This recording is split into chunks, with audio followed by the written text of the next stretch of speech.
Assalamualaikum warahmatullahi wabarakatuh. Halo semuanya, apa kabar hari ini? Semoga diberi kesehatan, kebahagiaan, serta rezeki yang lancar. Dan kita doakan semoga COVID-19 segera berlalu agar kita bisa menjalankan aktivitas seperti biasanya. Perkenalkan, nama saya Dika Dwi Puspitasari, bisa dipanggil Dika. Saya dari kelas 1A FKIP Matematika Universitas Muhammadiyah Surakarta. Di sini saya akan membahas tentang pemikiran filsafat pendidikan dari tokoh Plato.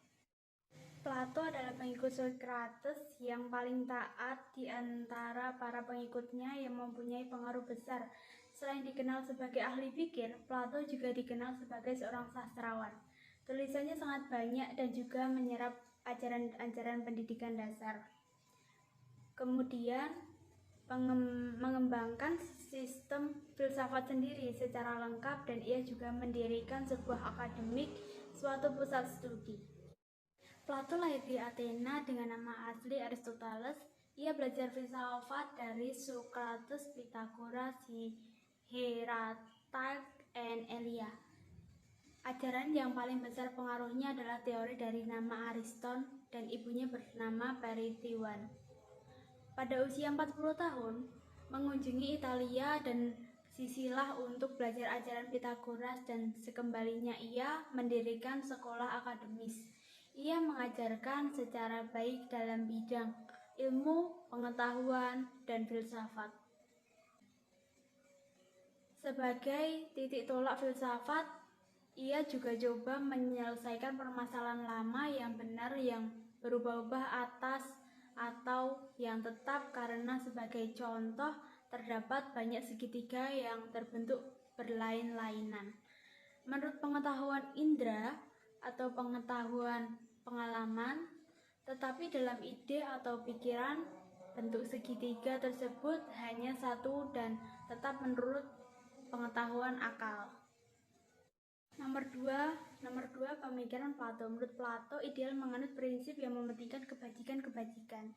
Menurut Plato adalah pengetahuan apapun yang dilakukan atas nama negara harus dengan tujuan mencapai kebajikan. Atas dasar itulah kemudian Plato memandang perlunya kehidupan bernegara. Tidak ada cara lain menurut Plato untuk membangun pengetahuan kecuali dengan lembaga-lembaga pendidikan.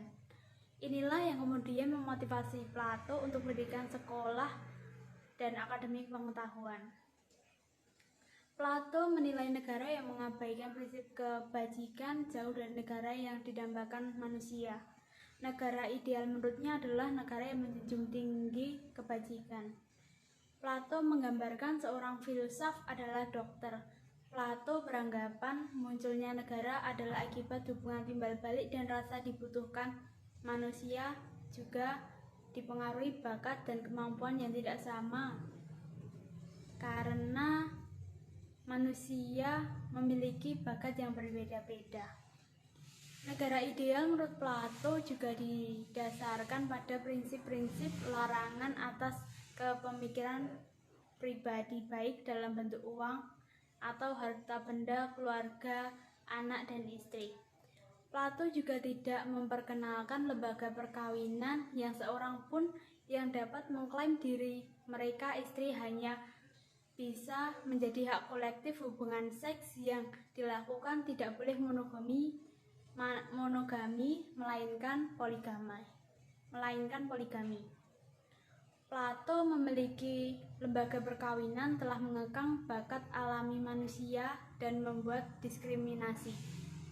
Pemikiran Plato yang anti-individualis yang telah merusak kehidupan sosial masyarakat Athena. Manusia menjadi individualis, hanya mementingkan kebutuhan diri mereka sendiri dan mengabaikan, tidak peduli dengan orang lain. Ada tuduhan yang mengatakan bahwa Plato adalah anti-demokratis.